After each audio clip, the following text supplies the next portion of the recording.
5 కొత్తలు తీసుకురాకుండా 5 ఏళ్ళు ఎంపీగా మన కరీంనగర్ జిల్లా ఎంపీగా ఉన్నటువంటి బండి సంజయ్ గారు మరి వారు ఈరోజు నేను ప్రెస్ లో చూశాను. ఆయనకి ఏమైందంటే ఇక భయం పుచ్చుకున్నది. బండి సంజయ్ కి భయం పుచ్చుకున్నది.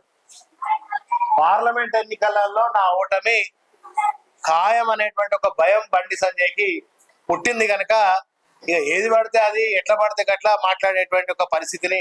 తేజస్ అకాడమీ స్థాపించిన 12 సంవత్సరాల్లో 1918 డిఫెన్స్ ఉద్యోగాలతో పాటు ఇంటర్లో రాష్ట్ర స్థాయి మార్కు సాధించి తెలంగాణ నెంబర్ 1 గా నిలిచిన తేజస్ ఇవాళ బండి సంజయ్ మాట్లాడుతా ఉన్నాడు. ఇవాళ కరీంనగర్ జిల్లాలో పుట్టినటువంటి నికార్స్ అయిన బిడ్డ మా వినోద్ అన్న 2014 పార్లమెంట్ ఎన్నికల్లో కరీంనగర్ నుంచి ప్రాతినిధ్యం వహించి మంచి మెజార్టీతో గెలిచినటువంటి మా వినోద్ అన్నను పట్టుకొని ఏది పడితే అది ఎట్లా పడితే అట్లా మాట్లాడతాడు. అంటే అసలు ఏందో నిజమేందో అబద్ధాలు ఏందో తెలియకుండా కరీంనగర్ లో ఎన్నడూ కనబడలేదు. పార్లమెంట్ లో కరీంనగర్ గురించి ఒక్క మాట కూడా మాట్లాడలేదని మాట్లాడతాను. మీకు చూపిస్తా మళ్ళీ వీడియో. కరీంనగర్ గురించి పార్లమెంట్ లో ఏం మాట్లాడలేదు.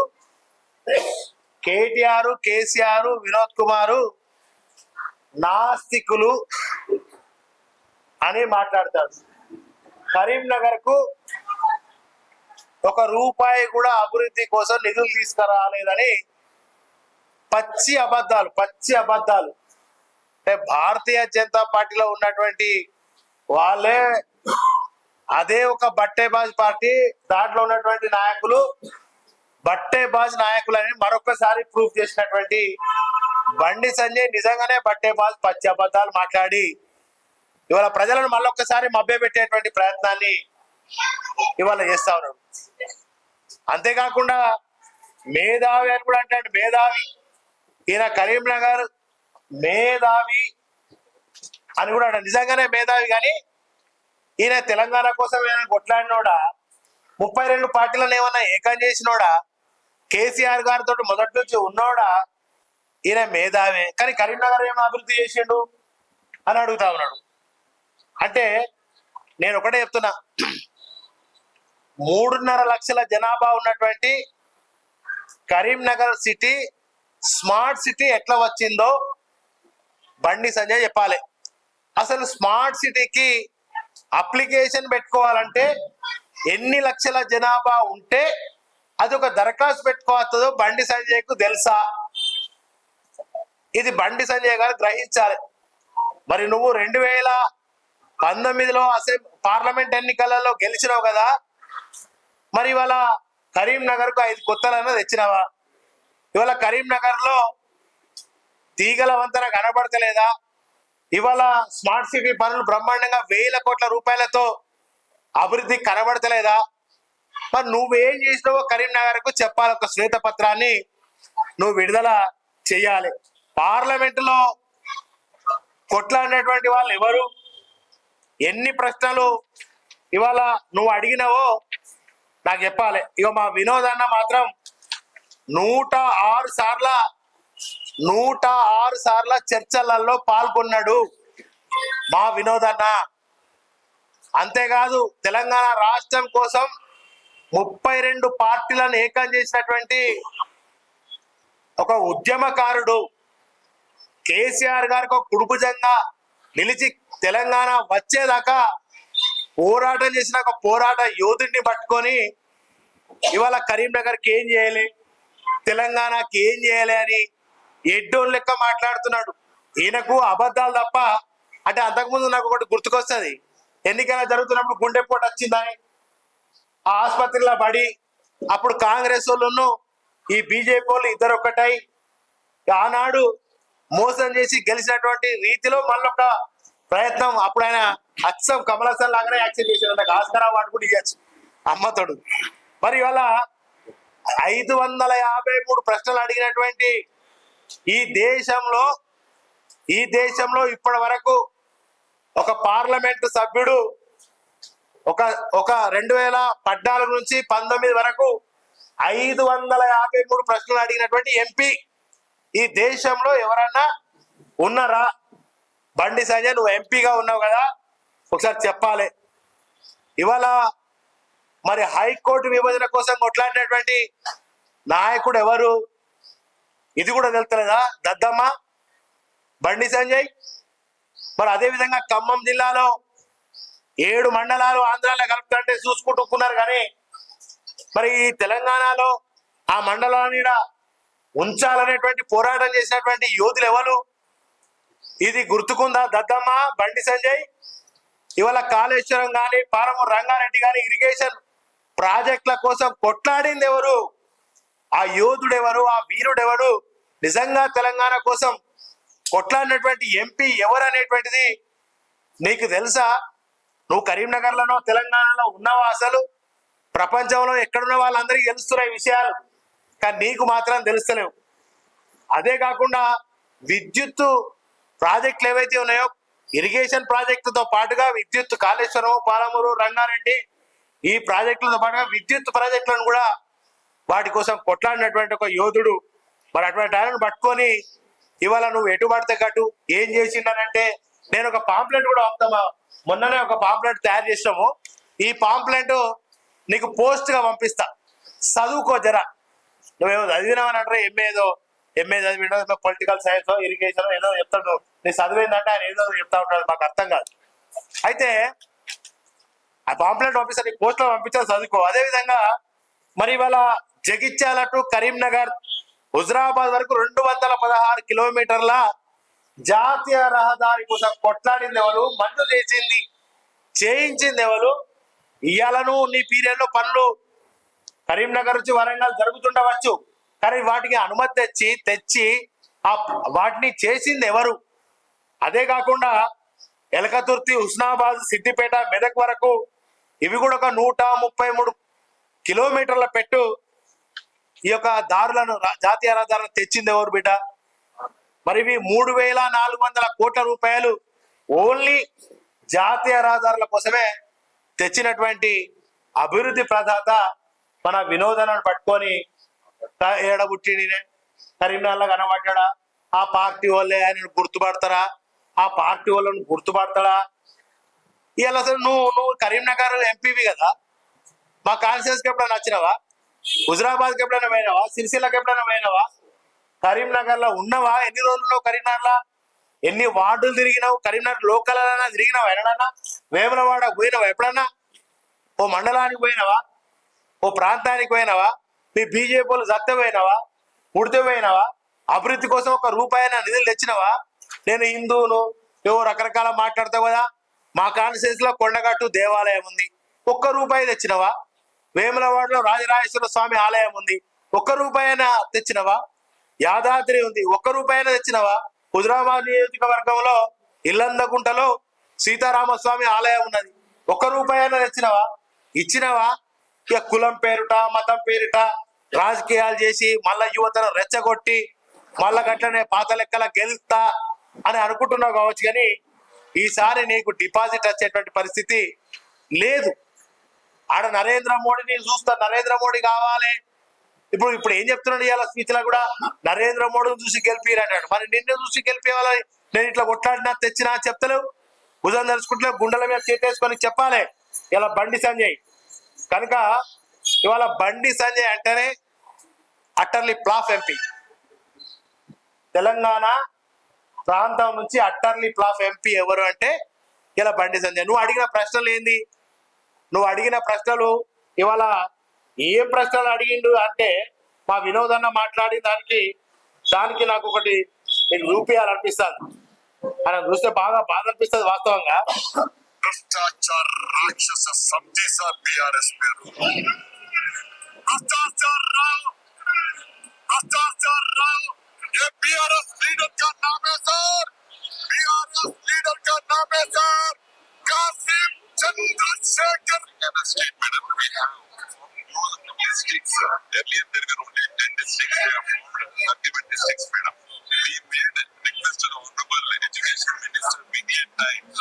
We established Navodaya Vidyalaya in each district. Madam, the policy of the government is that every district should have a Navodaya Vidyalaya. The government had established Navodaya Vidyalayas for the districts which were formed in 2014, and from ఓ ఈయన వినోదన్న అంటే MP.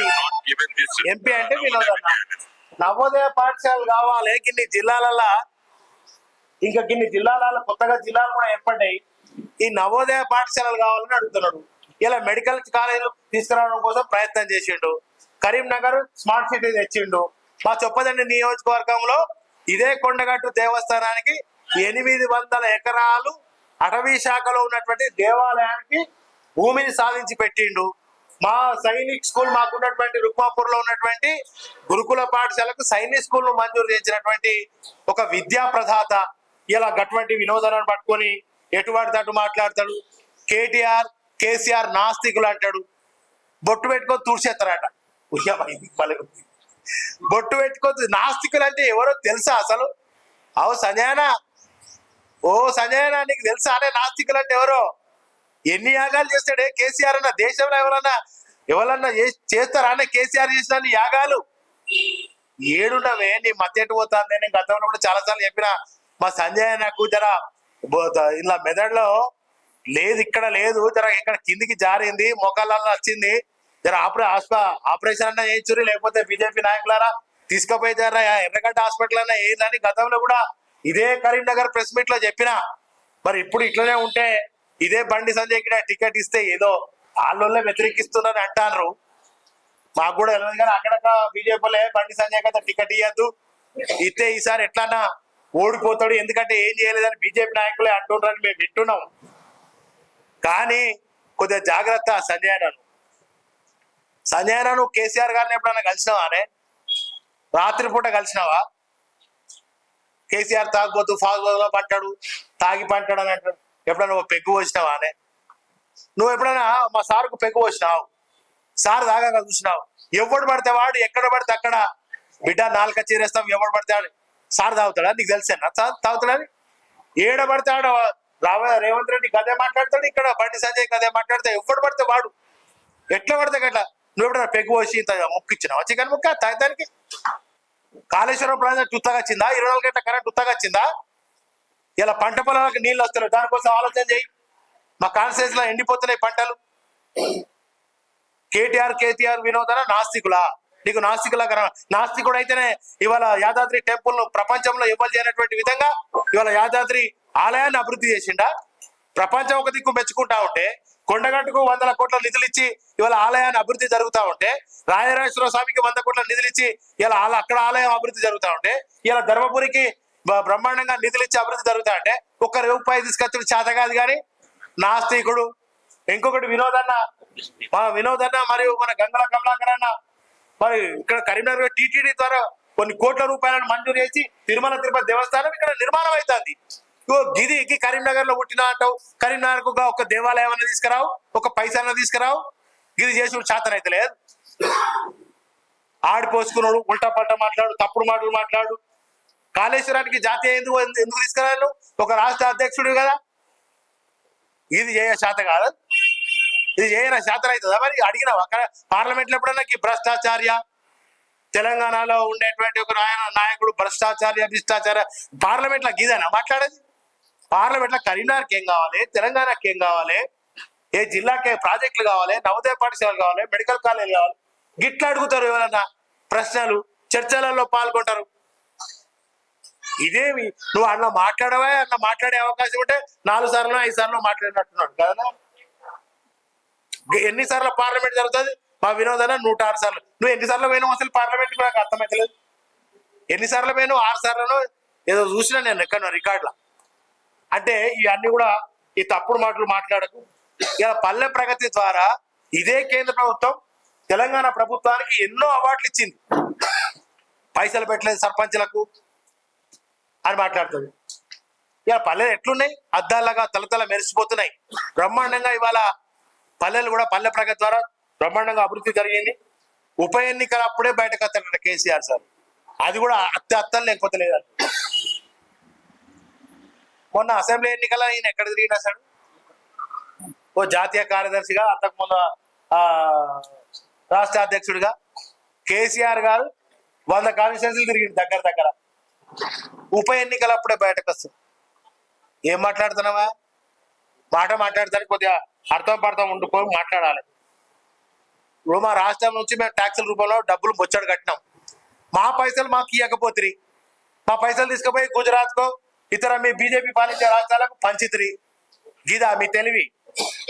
కనుక బండి సంజయ్ ఇంకొకసారి మా వినోదన్న మీద కానీ, అదేవిధంగా మా కేసీఆర్ గారి మీద కానీ, కేటీఆర్ మీద కానీ మాట్లాడితే మర్యాదగా ఉండదు. మరి నిన్ను ఇలా గ్రామాలలోకి పోతావు, గ్రామాలలోకి పోతే వస్తారా? నేను నీకు టికెట్ వచ్చింది అనుకో, రాదని అంటున్నారు, వచ్చింది అనుకో ఈయనకు టికెటే రాదంటాడు. వినోదన్నకి టికెట్ రాదని చెప్తున్నట్టే. అసలు ఈయనకి సన్నాసి అసలు ఏం తెలివినా ఆయనకు? వినోదన్న టికెట్ రాదు, ఈ మేధావి ఇలా రకరకాల మాటలు మాట్లాడుతా అంటే చాలా బాధ ఉన్నది. బండి సంజయ్ విషయంలో చాలా బాధ కూడా అనిపిస్తుంది. ఈయన ఎట్లా ఎంపీ అయిండో, అసలు ఎట్లా గెలిపించారో మా కరీంనగర్ ప్రజలు చాలా బాధగా ఉంది. బీఆర్ఎస్ పార్టీ పోటీ చేసే బీఆర్ఎస్ పార్టీ పోటీ అభ్యర్థి ఈ పార్లమెంట్ నుంచి ఎప్పుడు మాట్లాడాడు? ఏమనంటే ఆయన మేధావి పెద్ద మేధావి పార్లమెంట్ నుంచి మాట్లాడట. ఇది కరీంనగర్ కి ఒక్కటి కూడా ఉపయోగపడలేదట. ఏ గ్రామానికి పైసలు రాలే, ఏం రాలే. ఆయన మేధావితనం అంతా కూడా మాట్లాడిన మేధావితనం అంతా కూడా కేసీఆర్ కుటుంబానికి పైసలు సంపాదించుకోవడానికి బ్లాక్ మెయిల్ కు భయపడ్డాయి. మరి కరీంనగర్కి వచ్చిన పైసలు, ఈ స్మార్ట్ సిటీ పైసలు 1000 కోట్ల రూపాయలు ఎవరు తెచ్చారు బిడ్డ? నీ అయ్యే తెచ్చిండు, నీ తాత తెచ్చిండు. ఎవరు తెచ్చారు? ఎవరు కొట్లాడి తెచ్చారు? ఇక గిది కూడా గింత బ్లాక్ మెయిల్ తనం, గింత అబద్ధాలు మాట్లాడితే అసలు ఇక ప్రెస్ సోదరులరా మనకైతే చాలా సిగ్గు అనిపిస్తుంది. నాకైతే ఘోరంగా ఈ కరీంనగర్ ప్రజలు ఇప్పుడు బీఆర్ఎస్ పార్టీ నుంచి పోటీ చేసే అభ్యర్థి మేధావి, చాలా పెద్ద మేధావి. ప్లస్ కేసీఆర్ కొడుకు, ఇద్దరు నాస్తికులు. వీళ్ళు నాస్తికులు అంట. గుడిగట్టిన యాదాద్రి అని అంటాడు. యాదాద్రి వ్యాపార కేంద్రంగా చూడాలని కూర్పుని యాదాద్రిని వ్యాపారంగా చేయడం కోసం కట్టినాడు. ఇలా ఈయన ఒక హిందువు, మనం ఈయన హిందూ అంటే నమ్మాలి. కనుక బండి సంజయ్ ఏ ప్రాంతానికి నిధులు తెచ్చిండో రేపు ఒక శ్వేతపత్రాన్ని విడుదల చేయాలి. నేను రమ్మంటే తెలంగాణ చౌక్ వస్తా, లేదా మీరు అంబేద్కర్ కాడికి రమ్మంటే అక్కడికి వస్తా. నేనే మాట్లాడతా. మా వినోదన్న దగ్గర దాకా అవసరం లేదు. నేను పాపులర్ రేపే పోస్ట్ చేస్తా. వినోదన్న ఏమేం చేసినో చూసుకో.